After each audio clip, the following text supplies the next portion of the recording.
Salut la team, c'est Keentelainthecut. On se retrouve aujourd'hui pour une nouvelle interview avec Andrew Heath. Donc bon, comme vous avez pu remarquer, j'ai changé de décor. C'est plus le même qu'avant parce que c'est normal. Je suis au Maroc, voilà, je ne suis plus en France. J'ai vécu le confinement, voilà. Donc ici tout est ouvert, c'est beaucoup plus agréable et je vais rester ici quelques temps. Après ça, voilà, donc j'irai sûrement dans un autre endroit, mais c'est pour vous expliquer pourquoi le décor a changé. Bref. Aujourd'hui, on se retrouve donc avec Andrew Heath, donc un coach américain qui est parti pendant 3 ans en Chine. Donc durant cette interview, il va nous expliquer pourquoi il est parti là-bas, comment il l'a fait et pourquoi il est resté aussi longtemps dans ce pays. Voilà, moi je vais apporter aussi une autre facette de la Chine parce que dans les médias, je sais que c'est un pays qui est, on va dire, mal médiatisé. Il est très négativement présenté au grand public.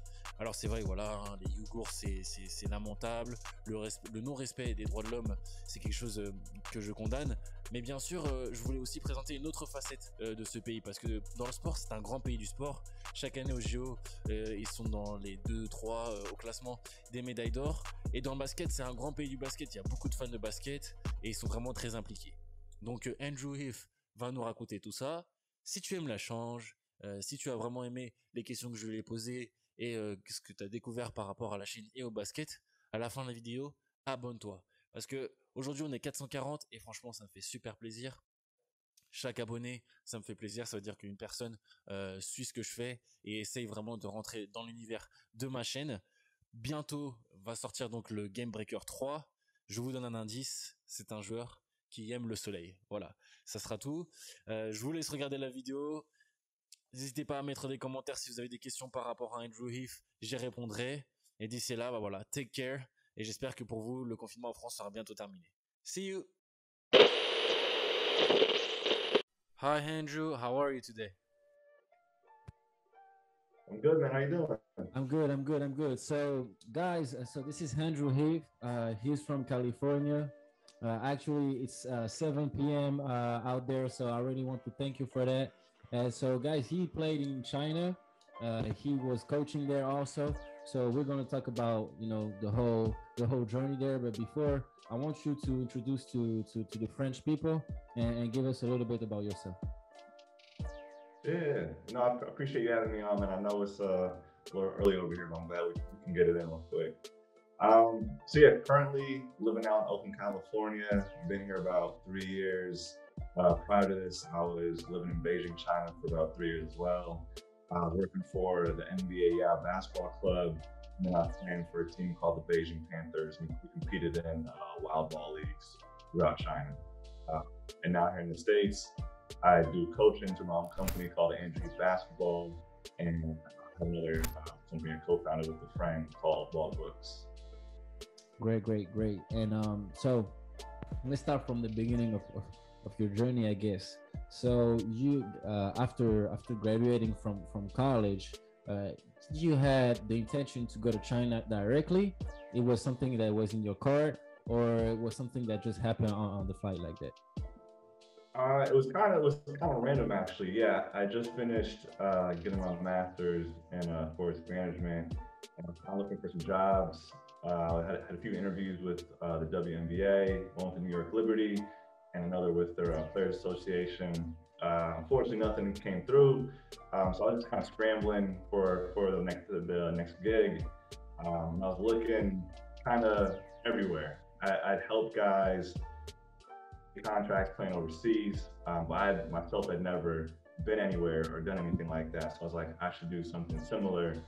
So I was looking to get into coaching, applied through LinkedIn, found a job in Beijing, and then applied in July, interviewed in July, and then was in China in September within 2 months. And like, didn't know anybody, didn't know the language. So it was definitely just like a learning curve.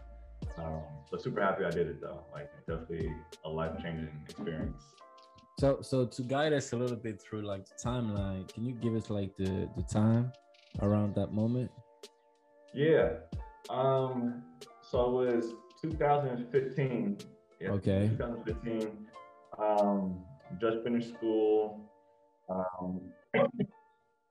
Yeah, so I was just trying to figure out what the next like step was for me. So initially I was thinking of doing something more basketball operations. I'd been coaching through AAU in high school, and I started doing some like individual training, but just just like side cash stuff.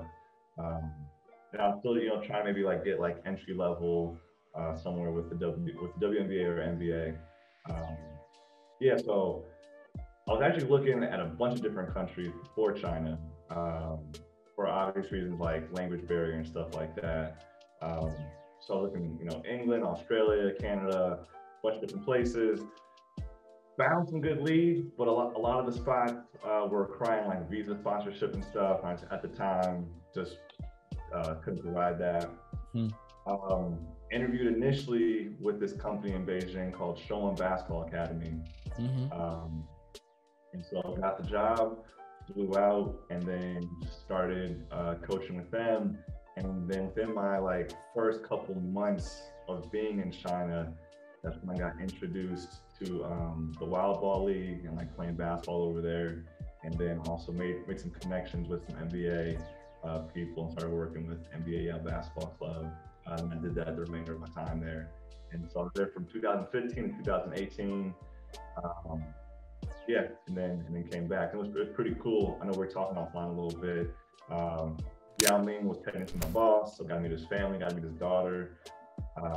Yeah, so it was just a cool experience. And then just seeing how basketball is just starting to climb the ranks as the most popular sport in the world. I think soccer or football, as you guys call it, is definitely still number one. Yeah. But basketball is still for sure climbing the ranks. Okay, and so when you arrived in China, so you don't know anybody there, right? No. At the time, didn't know anybody. I found out after a while, a buddy of mine, one of my college teammates, one of his friends who I met one time was out there. Okay. So we connected. But yeah, no, initially didn't know anybody. And that's kind of how I got into the playing part. Because my attitude was just say yes to everything, right? I'm over there. My plan is just stay for a year, soak up every opportunity, whether it's culturally or career-wise. Just my answer was yes for everything. So I was playing pickup, and we're doing all right. And I'm decent. At least I thought I was. I'm a little older now.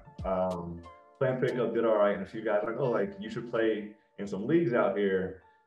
I'm like a month in from coming from the States. I'm thinking it's like a men's league at the Y or something. It's like, all right, man, cool. Just like tell me tomorrow, whatever. He's like, no, you can like make money doing it. So I'm still thinking it's just like, okay, maybe each person gives them $20 or $100, and like the winning team collects all the money. He's like, no, like they'll pay you to play. And he showed me some videos of different tournaments and leagues and stuff. So like I'm interested. So I start playing in like some pro-ams out there and just some other stuff.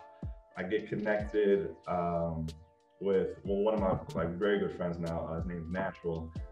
He was running this team called the Beijing Panthers.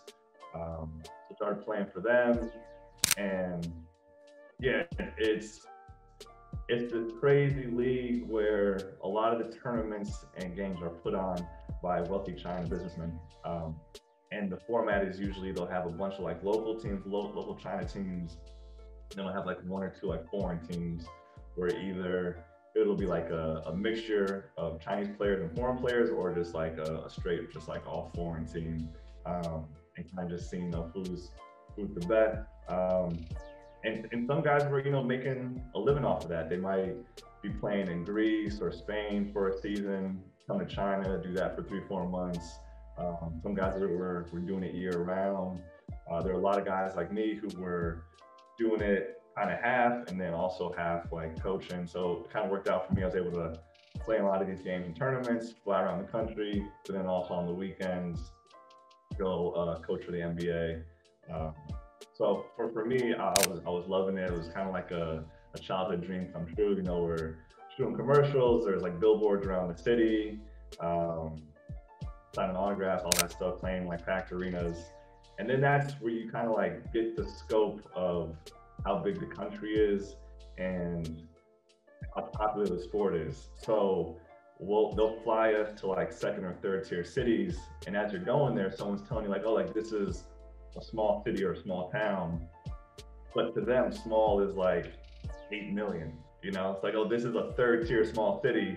There's still 8 million people. That's like Los Angeles, right, in the States. That's huge to me. Yeah. So you still go, you still playing these games, packed crowds, packed stands. So it was amazing from that aspect. And then from like the game growing part, you see why the NBA is opening up more academies and clubs in China, in India, in Africa, because the scope and the possibility is, I think, endless.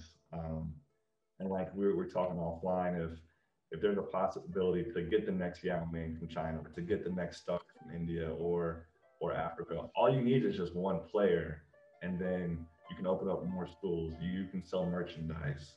So I think from a business standpoint, I definitely see why the NBA is pushing it and trying to grow as much as possible in some of these areas.